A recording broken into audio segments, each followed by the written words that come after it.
اگر آپ کربلا کو ایک دردناک جنگ مانتے ہیں تو اس ویڈیو کو ضرور لائک کریں۔ دوستو، آج ہم کربلا کی جنگ کے بارے میں بات کریں گے اور آپ کو بتائیں گے کہ کس طرح 17 دن کے دولہے نے شہید ہو کر اپنی قربانی دی اور اس کی کیا داستان ہے۔ اس ویڈیو میں ہم آپ کو بتائیں گے، ویڈیو کو آخر تک ضرور دیکھیے۔ کربلا کی جنگ جاری تھی اور وہیں پر نزدیک ایک چھوٹا سا دیہات تھا۔ اس دیہات میں ایک بڑھیا رہتی تھی اور اس بڑھیا کا اکلوتا بیٹا تھا جس کا نام وہاب ابن عبداللہ تھا، اور اس لڑکے کی شادی کو صرف 17 دن ہوئے تھے۔ جیسے ہی اس بڑھیا کو کسی نے بتایا کہ کربلا میں امام علی مقام کے ساتھ کا لشکر جنگ کرنے کے لیے آیا ہے، تو بڑھیا نے اپنے 17 دن کے دولہا بیٹے کے پاس جا کر لپٹ گئی اور کہا، بیٹا کبھی تو نے مجھے نہ نہیں کہا، میں نے تجھے جو حکم دیا تو نے میرا حکم مانا، کبھی تو نے میرا دل نہیں دکھایا، میرے بیٹے آج اپنے دودھ کی قیمت مانگنے آئی ہوں۔ جوان بیٹے نے اپنی ماں کو لپٹا کے کہا، ماں آخر وہ کون سی چیز ہے جو تو دودھ کی قیمت کے طور پر مانگ رہی ہے؟ بوڑھی ماں جو کہ اہل بیت سے محبت رکھتی تھی، بوڑھی ماں نے کہا، میرے بیٹے میرے دل کے چین، فاطمہ کا لال کربلا میں بے سر و سامان ہے، سنا ہے کہ کسی کی ضرورت ہے، بیٹا اگر تو میرے دودھ کی قیمت ادا کرنا چاہتا ہے تو چل اور حسین کے قدموں پر، بی بی زہرہ کے لال کے قدموں پر اپنی جان نچھاور کر دے۔ کہتے ہیں کہ جب مائیں شریف ہوتی ہے تو اولاد بھی اہل بیت سے محبت کرنے والی ہوتی ہے۔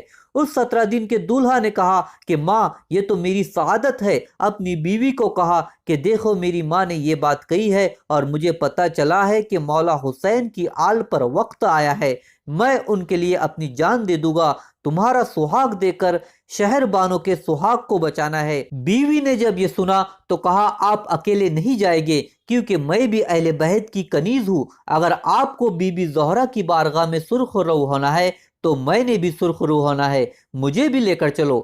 اب وہ 17 دن کی دلہن، 17 دن کا دولہا اور بوڑھی عورت آئے اور آ کر حضرت امام حسین سے بوڑھی عورت کہنے لگی، مولا میں آپ کی والدہ کی کنیز ہوں اور میں کچھ نہیں کر سکتی، یہ زندگی بھر کی کمائی اکلوتا بیٹا لے کر آئی ہوں، میرے مولا یہ قربانی قبول فرما لیجئے اور اس کو میدان میں جانے کی اجازت دے دیجئے۔ سبحان اللہ۔ حضرت امام حسین نے اجازت دی، 17 دن کا دولہا میدان میں گیا اور اس کے بعد وہ جوہر دکھائے شجاعت کے اور پھر یزیدیوں کو قتل کیا، اور جب پلٹ کر آئے تو ماں سے کہنے لگا، وہ 17 دن کا دولہا، امی آج خوش ہو مجھ سے، میں نے دودھ کی قیمت ادا کی ہے؟ ماں نے کہا، تیری ماں تجھ سے راضی ہے، اور صرف ماں نہیں، نبی کا شہزادہ تجھ سے راضی ہے تو اللہ رسول بھی تجھ سے راضی ہے، جا اور حسین کے قدموں پہ جان قربان کر دے تاکہ تیری ماں بی بی زہرہ کی بارگاہ میں سرخ رو ہو جائے۔ پھر کیا تھا، اللہ اکبر، وہ 17 دن کا لال شجاعت کے جوہر دکھاتے رہے، ایسے میں ان کی بیوی کو جذبہ آیا 17 دن کی دلہن کو، اور اس نے کہا، جاؤ وہاب آگے بڑھو، آگے بڑھو، آگے بڑھو۔ کیا اہل بیت سے محبت تھی۔ پھر جذبات پہ قابو نہ پا سکی تو خیمے کی چوب لے کر خود بھی گئی اور لڑنے کی کوشش کی۔ امام حسین نے کہا، نہیں نہیں نہیں، 3 مرتبہ فرمایا، اور پھر کہا، بی بی اللہ تجھے جزائے خیر دے، عورتوں پر جہاد فرض نہیں ہے، بے پردہ میں تمہیں نکلنے کی اجازت نہیں دیتا، واپس آؤ، اللہ تمہیں جزائے خیر عطا فرمائے گا۔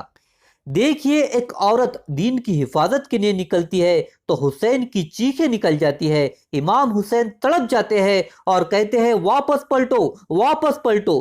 دین کی حفاظت کے لیے بھی کسی عورت کو گھر سے باہر نکلنے کی اجازت حضرت حسین نے نہیں دی ہے، مگر آپ آج کی عورتوں کو دیکھ سکتے ہیں، اللہ حفاظت فرمائے اور ہماری مائیں اور بہنوں کو پردے کی پابندی کرنے کی توفیق عطا فرمائے۔ مولا حسین کی آواز پر وہ بی بی واپس آ گئی۔ پھر اس کے بعد چاروں طرف سے 17 دن کے دولہے کو گھیر لیا گیا، گردن اڑا دی گئی، شہید کر دیا گیا۔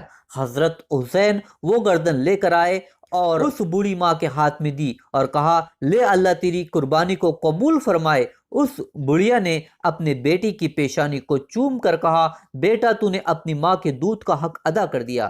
اس کے بعد 17 دن کی دلہن نے کہا کہ وہاب، شہادت کا دولہا تم اکیلے بن گئے ہو، لیکن جنت کا دولہا اکیلے مت بننا، جب جنت میں جانا تو مجھے ساتھ میں لے کر جانا۔